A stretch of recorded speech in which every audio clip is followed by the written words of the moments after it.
Ronnie Khan.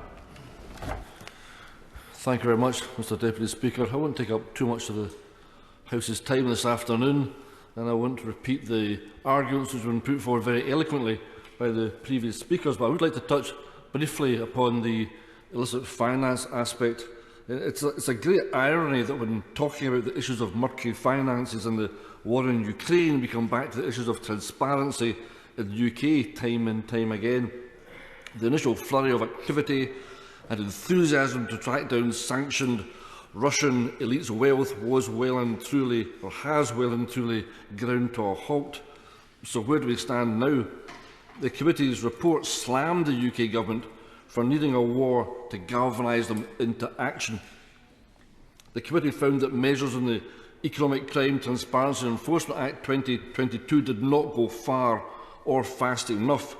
The Act also failed to address the fundamental mismatch between the resources of law enforcement agencies and their targets.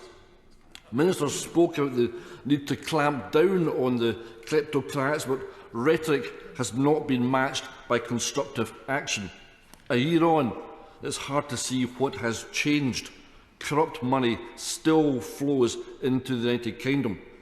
The UK government seems to struggle with dealing with allegations of corruption closer to home. The sad fact is that the so-called London laundromat was a national security issue long before the war in Ukraine and will continue to be a threat unless Westminster finally acts decisively. The UK sanctions regime should now move from being reactive to proactive and preventative. The SNP calls for the establishment of an independent illicit finance commissioner to monitor the presence of assets in the UK linked to human rights abusers.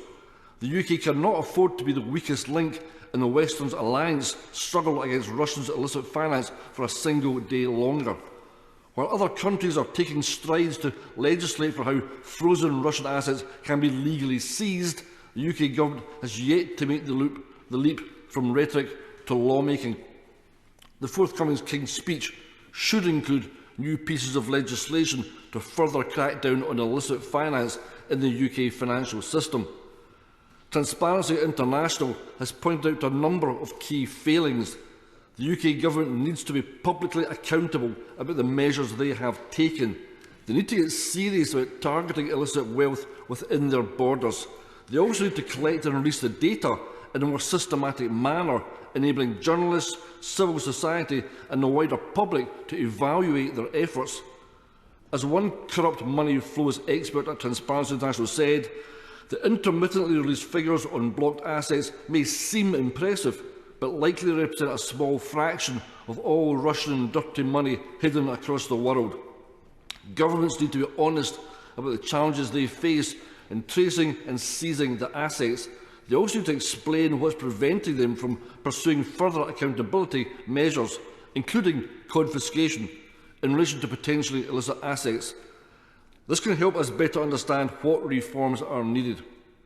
Economic crime has been an afterthought for far too long. The National Crime Agency budget has declined in real terms by 4.5% over the past 5 years. Approximately 225,000 people work in policing in England and Wales, covering London right at the centre of this mess.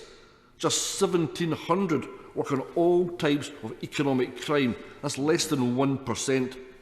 The UK government could follow the lead of the Dutch Parliament and set up a trust fund based on seized money from Russia and Russian oligarchs to fund the Prime Minister's proposed Marshall Plan to help rebuild Ukraine. In the Republic of Ireland, property is frozen and subsequently forfeited if it appears to the court that a person is in possession or control of property that constitutes directly or indirectly proceeds of crime. Part of the success of the Irish system stems from the resourcing provided its Criminal Assets Bureau, something the UK has not traditionally been willing to do. The war in Ukraine has shown us we need to close the loopholes, and we need to close the loopholes now.